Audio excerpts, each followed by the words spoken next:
Hey guys, Leslie Ambriz here with AfterBuzz TV. I'm at the premiere for Crackle's Startup, one of the hottest tech crime dramas we've got going on. We also have an after show coming for that at AfterBuzz TV. So if you like the interviews you hear today, go ahead, head over to AfterBuzzTV.com and you can watch the Startup after show and tell us all of your opinions about it. What first inspired you to even want to start working on a show like Startup?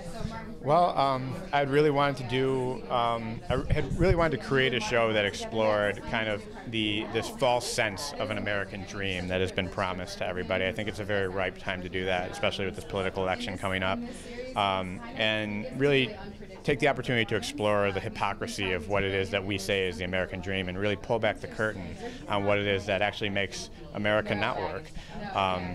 Crime and oppression and sort of cultural diversity that we like to say is embraced, but it's not. And so we really wanted to create a show about disparate characters living in a place where, in a melting pot like Miami, where these people are living on top of each other, different kinds of people and different cultures and classes, and are packed into such a tight, confined space.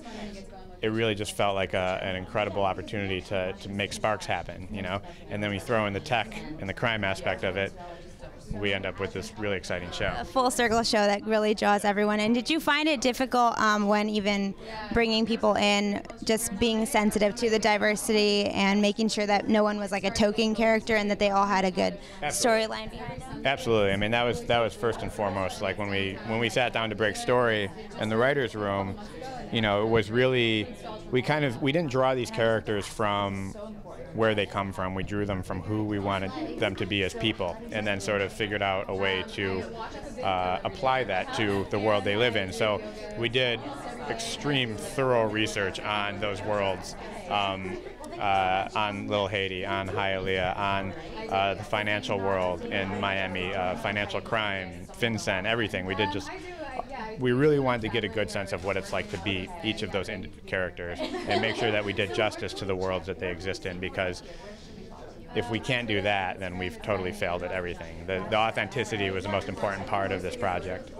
Oh yeah, and that's one of the hardest parts, because you're never going to get someone who's super happy watching this show. You'll always have some sort of comments on there, but the fact that you guys were sensitive to that and really drew on that, I think is amazing, and even so progressive when you see other networks that just kind of have like a token character in there. But is that the great thing about working with Crackle, that you guys kind of had that leeway to do things like that? It is actually not just leeway, but also encouragement. It wasn't like it was agreed on at the start. We want this to be a diverse show. We want to introduce the world and the TV audiences to cultures and neighborhoods and the sorts of people that you don't normally get to see on TV, like a brilliant hacker who happens to be a Cuban American woman. Like, when have you ever seen that before?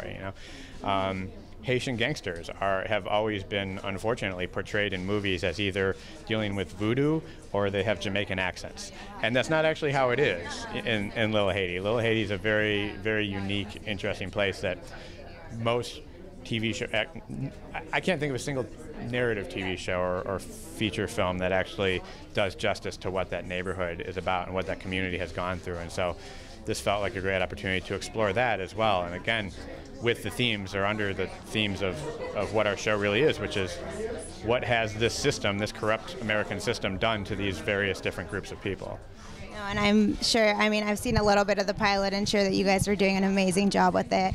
I can't wait to see all the buzz that it creates out of it and creating even more talk about that, especially, like you said, with the political season. Yeah. Well, it was so awesome talking to you. Thank you so much. Thank you.